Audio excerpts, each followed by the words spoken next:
If there is one thing the left loves to do, it's to label differing opinions or truth they don't like or facts they can't argue against as hate speech. We should recognize that religions in this country promote messages of love, of peace, of inclusion. And I think it's a perversion of what the world's major religions stand for, to have people suggest that somehow reading scripture or holy text from a religion of your choice would somehow constitute willfully promoting hate. I grew up in a Catholic household too, read scripture on Sundays. This is not what religion is about, and I have faith that we're going to be able to move forward with the protections, including the ones that were designed specifically to protect religious communities in this country. That's why we've seen time and time again the Liberal government do everything they can to try to criminalize more speech. This time, more recently with Bill C-9, the Combating Hate Speech, they are teaming up with the Bloc Québécois to do so. Now, many of you are concerned about this bill, which of course, under the guise of fighting hate, when we already have ways to do that. It's already unlawful to go ahead and incite hate publicly. It's already unlawful to willfully promote hate. But no, they need something else to make sure. And this, if passed, will threaten freedom of expression and freedom of religion. The latter of which brings me to today's interview with Conservative MP Mark Dalton, who raised some pretty important cautionary words in the Justice Committee recently. Words that I think every Canadian who values freedom in general should hear. I'm Drea Humphrey with Rebel News, and before I get to that interview, I should let you know we have a special petition if you value this type of freedom. It's called protectreligiousfreedoms.ca. That's where you can sign and share it. So please consider doing that after this report. Here's a little bit of Mr. Dalton at the committee, and then our interview about more. Countries like China, in the past under Mao, communist Russia, communist regimes, scriptures were banned. I actually have some friends that were involved in smuggling not drugs, not arms, smuggling Bibles into the former East Bloc communist countries, where people would be imprisoned, people would be tortured for their faith, for having a Bible. Now, it moved in other countries like China later on. They said, okay, well, you know what, you can have the Bible, but you can't, here's what you can believe, or here's what you can say. You take off this section and this section and this section and this section. Tell me what is the difference here that was before us, Mr. Chair? You don't have to. That's a rhetorical question. Okay.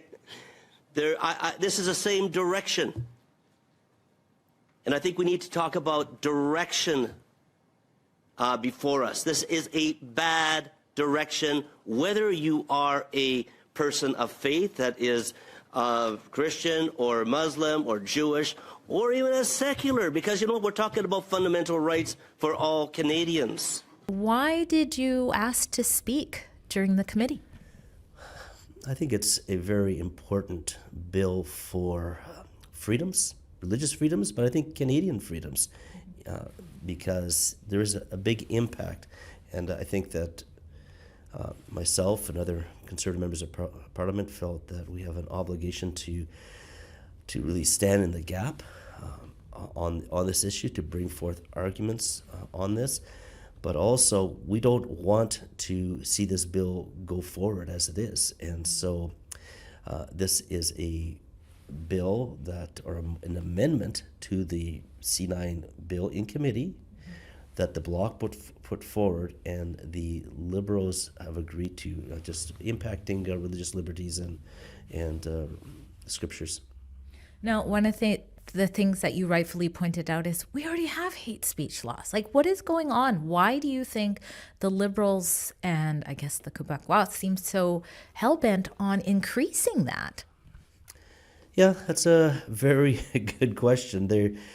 They would rather criminalize religious speech and scriptures than really focus on their failings, which is, for example, on the whole bail reform, not just bail, just controlling how easy it is for people, criminals, to get out back in public and commit more crimes. So we're seeing a real spike in crimes. Extortion in British Columbia is up nearly 500% since they've come in power, the Liberals. Sexual violence, every type of crime, and I think maybe they're trying to do something that on the criminal justice file, but they're just choosing the wrong targets. But I think there's a little bit more than that happening here. Mark Miller has said when he's presenting it, number one, he only read from the Bible. He actually said that, there is some hate speech in the Bible, and he read Leviticus. I just want to dig in a bit about the concept of good faith, Mr. Ross. In Leviticus, Deuteronomy, Romans, there's other passages, there is clear hatred towards, for example, homosexuals. I don't understand how the concept of good faith could be invoked if someone were literally invoking a passage from, in this case, the Bible, but there are other religious texts that say the same thing, and somehow say that this is good faith. I mean, clearly there are situations in these texts where these statements are hateful. They should not be used to invoke or be a defense, and there should perhaps be discretion for prosecutors to press charges. I just want to understand what your notion of good faith is in this context, where there are clearly passages in religious texts that are clearly hateful. Deep beliefs. The reality is, I don't think people should be using the Bible, the Quran, or the Torah to escape from committing a hate crime or claim that what would otherwise be a hate crime is done in the name of a religious text. You can look at the religious texts yourself and see what they mean, but the reality is that there is an exception in the criminal code that are making people hesitate. And when the conservatives come out and pretend that they are defending freedom of expression, they are defending people like Adel Shakari. He didn't read from any other texts, and he also, in my opinion, cherry-picked it. He didn't talk about how Jesus says you must love your neighbor, which back then didn't mean the person next to you. It meant the people, the nations beside you. But also, when he talked about the hate of concern, he named Islamophobia, he named anti-Semitism, he named transphobia, he named homophobia, but he did not name anything about hate against Christians, even though we've had our churches under attack, we've seen our pastors be arrested, we've started to see a pattern of professionals, Christian professionals like teachers, being terminated for their beliefs. So what do you make of that? Do you think there's something else at play here, or that if this passes, it could in fact go against the Christians more than any others? Yeah, it's very disturbing. I brought forward a bill last year, you may have reported on it, on Bill C-411 and the Anti-Arson Act, and on protecting places of worship, because the number of arsons and it's just astronomical, and they've been very quiet on these types of issues. So they very much are cherry picking. You mentioned Mark Miller. Mark Miller is actually he was the chair of a committee, but after he made these comments, he was actually brought forward. He's appointed, I think 2 weeks ago or 3 weeks ago, as a minister for culture, identity, and official languages. So it's like, this is a man that it seems quite extreme in his language, and yet it's reflective. I think it gives concern that he would be the one person that would be appointed as a minister, just recently replacing Stephen Guilbeault, and that was done by Mark Carney. So it's like, what is going on here? Mm-hmm. So it is very concerning. But I will say also that the Liberals have been really failing on many respects. But even on on legislation, they're finding that they're bringing forward bills, and it's a gong show. I think of C2 and other bills, and then we bring forward, hey, listen, this doesn't make any sense. What are you doing here? And they pull back sometimes. Well, and so I'm wondering, they're trying to speak on both sides of their mouth on this bill, saying, well, okay, this isn't really going to impact freedom of religion, the scriptures, but it will. And it certainly, if you look at the amendments, it is quite concerning. Now, speaking of concerning, you sort of bared it all when you spoke before the committee. You let people know you were a Christian, and you got a little bit emotional. Let's show a little bit of that. What comes to mind? Amazing Grace. Amazing Grace, written by John Newton in the 1700s. He was a slave trader involved in trade and capturing slaves in Africa, or in the transportation from there to the New World, imprisoning them, shackling them, the terrible things. And what happened to his life? What happened to him? You read the song. What does it say? Amazing Grace, how sweet the sound. Sorry. That saved a wretch like me. And I guess I'm choked up, because it's not just him, it's me. It really is. We all need saving. As far as I'm concerned. Sorry, I just put that out there. It says, Amazing Grace, how sweet the sound that saved a wretch like me. I once was lost, but now I'm found. Was blind, but now I see. And you see the transformation of his life.